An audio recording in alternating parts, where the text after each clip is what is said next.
Hello everyone, welcome back to my channel aspirant UPSC IAS. तो यहाँ पे हम आज क्या करने वाले हैं, हम टॉपर्स के जो आंसर शीट है वो हम आज से डिस्कस करेंगे अल्टरनेट डे में, वीक में या फिर हर तीसरे दिन। या इसमें हम आज फर्स्ट रैंक जो इशिता किशोर मैम हैं उनकी कॉपी देखेंगे, और ये मैंने विज़न आईएएस के साइट से लिया हुआ है। तो चलिए इस पे हम डिस्कस करते हैं। ओके, तो यहाँ पे ये जो मैंने जीएस की कॉपी ली हुई है, तो आप देख सकते हो कॉपी जो है वो कुछ इस तरीके से होती है कि इसमें ये आप देख लो दिया होता है क्वेश्चन, और उसके नीचे ही आपको आंसर यहाँ पे लिखना होता है। तो जैसे यहाँ पे है, with example discuss how the cultural tradition from various region of India get reflected in regional music. ठीक है, क्वेश्चन क्या है कि एग्जाम्पल के साथ आपको डिस्कस करना है कि कैसे कल्चरल ट्रेडिशन है जो वेरियस रीज़न का, मतलब बहुत सारे अलग अलग प्लेसेस का, वो रिफ्लेक्ट करता है रीजनल म्यूजिक में। ठीक है, इसको आंसर जो है वो 150 वर्ड्स में लिखने हैं। अब यहाँ पे इन्होंने कैसे स्टार्ट किया है, ये है इंट्रो कैसे स्टार्ट किया है ये हम देखेंगे। इन्होंने लिखा है India rich and diverse culture, India rich and diverse cultural tradition, मतलब बता रही कि इंडिया का एक रिच एंड डाइवर्स मतलब डिफरेंट तरह के कल्चर है, कल्चरल ट्रेडिशन है इंडिया में, are most evident in the regional music of its motherland. ठीक है, तो इन्होंने बहुत ही सिंपल इंट्रो रखा है जो कि आप अपने अकॉर्डिंग भी रख सकते हो। अब जैसे इन्होंने एक मैप बना दिया है, तो यहाँ पे दिखा दिया कि कैसे पहाड़ी गीत गाए जाते हैं। ठीक है, हिंदुस्तानी म्यूज़िक इस पार्ट में। ठीक है, और यहाँ पे देखो शास्त्रीय संगीत वगैरह होते हैं। फिर क्या दिखा दिया यहाँ पे कि ट्राइबल म्यूज़िक, कार्नेटिक म्यूज़िक। ठीक है, तो किस तरीके से डिफरेंट म्यूज़िक, डिफरेंट आपको पता होगा लोक गीत भी होता है ना, लोक गीत का भी जिक्र आप कर सकते हो। ठीक है, सबका हर प्लेसेस पे अलग तरीके के गीत होते हैं। ओके, भजन। ठीक है, तो यहाँ पे देखो, तो ये डायग्राम जो है इन्होंने ये भी लिख दिया है कि ये जो मैंने डायग्राम यहाँ पे बनाया हुआ है, आप देखो लिखा ना इन्होंने कि ये जो मैंने डायग्राम बनाया हुआ है यहाँ पे वो किससे रिलेटेड बनाया हुआ है, म्यूजिक ट्रेडिशन से रिलेटेड, रीजनल म्यूजिक ट्रेडिशन से related. Reflection of cultural tradition, इन्होंने जैसे बता दिया कि कार्नेटिक, सॉरी एक मिनट, हाँ, तो यहाँ पे इन्होंने बता दिया कार्नेटिक त्रिरत्न। तो उसमें क्या बताया कि who reflect there religious and cultural aspect of society. तो इन्होंने यहाँ पे एग्जांपल में भी यहाँ बता दिया। ठीक है, कि क्या क्या हैं चीज़ें। फिर पर्शियन इन्फ्लुएंस बता दिया हिंदुस्तानी म्यूजिक में किस तरीके से रहा है, जिसको घराना भी कहते हैं। बोलते नहीं लोग कि हम बनारस घराना से हैं, हम इस घराना से हैं, ऐसे नाम लेके बोलते नहीं, तो वो इन्होंने लिख दिया। फिर भक्ति मोमेंट से रिलेटेड यहाँ पे लिख दिया, जैसे मीराबाई का जिक्र कर दिया इन्होंने, और यहाँ पे कि कैसे वो भजन गाती थी कृष्ण जी के लिए। ठीक है, भजन फॉर डिवोशनल टू कृष्णा। तो आप अगर ये आंसर समझ पा रहे होंगे कि ऐसा कुछ नहीं है, बस चीज़ों को याद करके उसको बस आपको अपने जो आपको सही वर्ड के साथ बस एक्सप्लेन कर देना है। ट्राइबल म्यूज़िक की बात करें ऑफ ईस्टर्न इंडिया, जिस तरीके से जैसे कि exhibit than daily activities enhance, मतलब इमेज करता है कल्चर पे। एग्जांपल सैकर्ड जो होते हैं, मतलब भक्ति और ये सब में गाते हैं। पहाड़ी गीत गाया जाता है। ठीक है, चमोली डिस्ट्रिक्ट उत्तराखंड में। ठीक है, और बहुत सारे पहाड़ी गीत तो आजकल ट्रेंड में भी हैं जो आपने सुने होंगे। तो इस तरह से उन्होंने ये सारी चीज़ें डिस्कस करी। अब इन्होंने देखो विद एग्जाम्पल लिखा था, तो सबके साथ उन्होंने एग्जाम्पल भी लिख दिया है कि जैसे यहाँ पे चमोली डिस्ट्रिक्ट में किस तरीके से कहाँ किस तरीके से गीत गाए जाते हैं। The recent proposal for museum for Carnatic music reflect their importance to break free from colonial mindset. ठीक है, तो किस तरीके से उन्होंने ये सारी चीज़ें एग्जाम्पल के थ्रू यहाँ पे बताई। इनकरेजिंग, और कैसे अपने रूट को इनकरेज करते हैं। NCC, NSS, NYKS and youth program, जैसे कि बहुत सारे चीज़ें वहाँ पे होते हैं ऑडिटोरियम वगैरह में।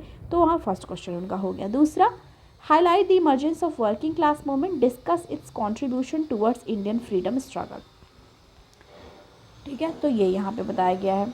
अब क्या बताया जा रहा है यहाँ पे, Indian freedom struggle involve various section of society, जिसमें क्या होता है, who sacrifice ensured our terrorist with the destiny in 1947, मतलब कि कैसे किनका योगदान रहा हमारे जो फ्रीडम स्ट्रगल में, उससे इन्होंने इंट्रोडक्शन अपना कंप्लीट किया। उसके बाद इमर्जेंस ऑफ वर्किंग क्लास जो रहे मूवमेंट में, क्योंकि क्वेश्चन क्या बोल रहा है, हमें क्वेश्चन को लेके चलना है, ठीक है, अपने मन से कुछ भी नहीं लिख देना। यहाँ पे क्या लिखा है, highlight the emergence of working class movement, ठीक है, तो उन्होंने इंट्रो के बाद सीधा इस लाइन को पकड़ा है। तो क्या यहाँ पे लिख दिया है, emergence of working class in this movement, यहाँ पे लिख दिया, ठीक है, सारी चीज़ें एक्सप्लेन कर दी। नॉन कॉर्पोरेशन मूवमेंट 1920 में हुआ, मॉडरेट, ठीक है, एक्सट्रीमिस्ट, ये सारी बातें आई। फिर उसके बाद क्या कहा जा रहा है, all India trade union league की बात यहाँ पे की गई है, AIT, ठीक है, all India trade union league की बात की गई है यहाँ पे, जिसमें क्या कहा जा रहा है, यहाँ पे स्ट्राइक और ये सब की भी बात यहाँ पे की गई है। फिर उसके बाद कंट्रीब्यूशन क्या रहा, अब देखो क्वेश्चन से ही हमें लिखना है। ये लाइन हमने कंप्लीट करी, मतलब मैम ने ये लाइन लिखी, उसके बाद कंट्रीब्यूशन की बात कर दी यहाँ पे, डिस्कस इट्स कंट्रीब्यूशन। तो कंट्रीब्यूशन कहाँ से, फिर यहाँ पे लिख दिया इन्होंने कि कंट्रीब्यूशन क्या रहा। कंट्रीब्यूशन में इन्होंने बात की, United under the leaders and insured a mass struggle in NCM, यानी कि यहाँ पे नॉन कॉर्पोरेशन मूवमेंट 1920 की बात कर दी और सिविल डिसोबीडियंस मूवमेंट 1930 की बात कर दी, ठीक है। तो किस तरीके से कंट्रीब्यूशन रहा उसकी बात यहाँ पे कर रही हैं।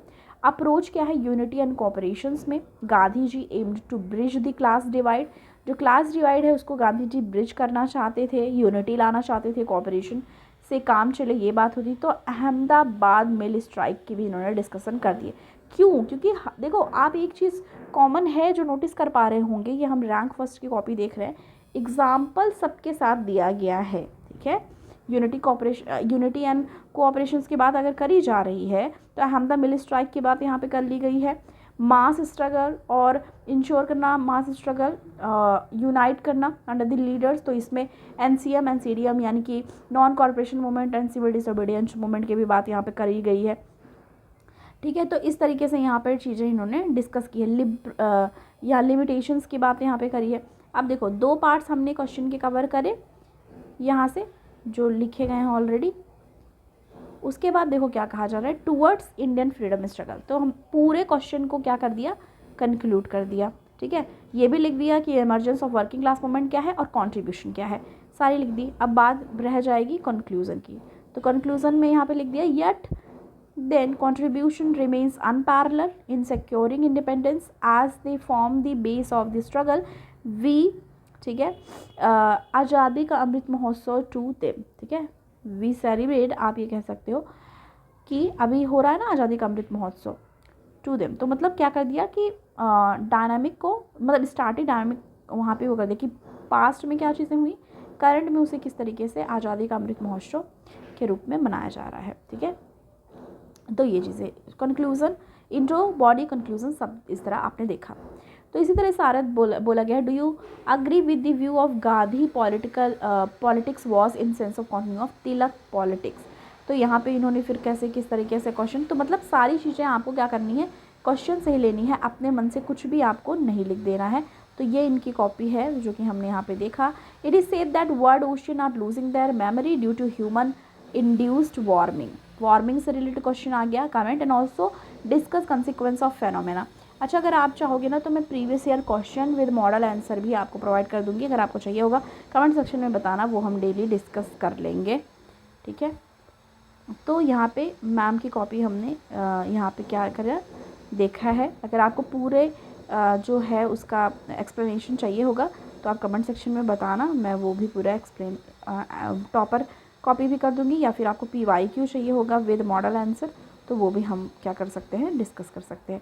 तो देखो कितने क्वेश्चंस होते हैं, उसके सारे आंसर आपको एक ही बार में लिखने होते हैं वर्ड लिमिट को देखते हुए, और आप इसमें क्या कर सकते हो, सारी चीज़ें यूज़ कर सकते हो, चाहे वो T डायग्राम हो, ठीक है, या फिर फ्लो चार्ट वगैरह सब बना सकते हो। Indian nationalism confirm British imperialism in 19th century was a product of colonial modernity. तो इस पे क्वेश्चन कई बार रिपीट भी हुए हैं, तो इसी में बात किया है इन्होंने, emerging revolutionary in the 19th century can be regarded as Indian renaissance, ठीक है, moment in our history, it was pioneer by Raja Ram Mohan Roy. तो किस तरीके से आपको नाम भी याद रखना है कि कौन किससे रिलेटेड है, इससे नंबर जो है वो आपको मिलते हैं अच्छे खासे, क्योंकि ध्यान उसी पे जाता है। अब देखो जैसे इन्होंने सारी चीज़ें लिखी तो क्या क्या चीज़ें हाईलाइट की, इंडियन रेनेसा, राजा राम मोहन रॉय। तो आपको हाईलाइट करते हुए भी चलना है अपने पॉइंट को, जो आपको लगता है कि हाँ आपको इस पर मिल सकता है। जैसे फ्रेंच रिवोल्यूशन की इन्होंने इस पर बात की, नो रिप्रेजेंटेशन विदाउट टैक्सेशन, ये आपने देखा होगा कई बार जिक्र होता है इस तरह का, जो आपने नोट्स वगैरह भी बनाए होंगे कि नो रिप्रेजेंटेशन विदाउट टैक्सेशन। और आपको जैसे हिस्ट्री के लिए, मॉडर्न हिस्ट्री पे फोकस करना है तो उसके लिए स्पेक्ट्रम आपको अच्छे से पढ़ना है। और अगर मैं आपको एक वीडियो बनाऊंगी जिसमें स्पेक्ट्रम में आपको सारी चीज़ें नहीं पढ़नी है, आप इतनी मोटी बुक देख के डर जाते हो, तो स्पेक्ट्रम में भी कुछ ही चीज़ें हैं जो आपको, कुछ कुछ चैप्टर है जो इंपॉर्टेंट है वो आपको डिस्कस करना है। मैं उस पर वीडियो आपको जल्द ही लेके आऊँगी। सेलेक्टिव पेज वो कौन कौन से हैं जो आपको अच्छे से उसको रटने हैं, ठीक है। तो इस तरीके से ब्रह्मो समाज का उन्होंने, ये सारी चीज़ें आपको स्पेक्ट्रम में मिल जाएंगी। और जो बिगिनर्स हैं वो एनसीईआरटी से शुरू कर सकते हैं, जिनके पास अभी 1-2 साल का टाइम है कि हाँ मैं बाद में लूँगी। देखो इन्होंने मैप भी यहाँ पे दिखाया है, ठीक है, पूरा नर्मदा बचाओ, Nilgiri, map of environment movements क्या क्या है, चिपको मूवमेंट्स, ये सारी चीज़ों के बारे में यहाँ पे उन्होंने डिस्कस करा हुआ है। तो इस तरीके से इनकी पूरी आप देखोगे किस तरीके से हाईलाइट करके इंट्रो। अब यहाँ पे देखो आर्कटिक सी है तो रशिया, यूएस, ये सब जो हम पढ़ते हैं ना प्लेसेस इन न्यूज़, उससे है ये क्वेश्चन किस तरीके से हमारा इम्पॉर्टेंट बन जाता है, ठीक है। तो बस ये था आज के लिए जो हमको चीज़ें डिस्कस करनी थी। और अगर आपको पूरा एक्सप्लेनेशन चाहिए होगा तो हम थोड़ा थोड़ा करके प्रोवाइड कर देंगे। Okay, thank you. मिलती हूँ मैं आपको नेक्स्ट वीडियो के साथ। Thanks for watching.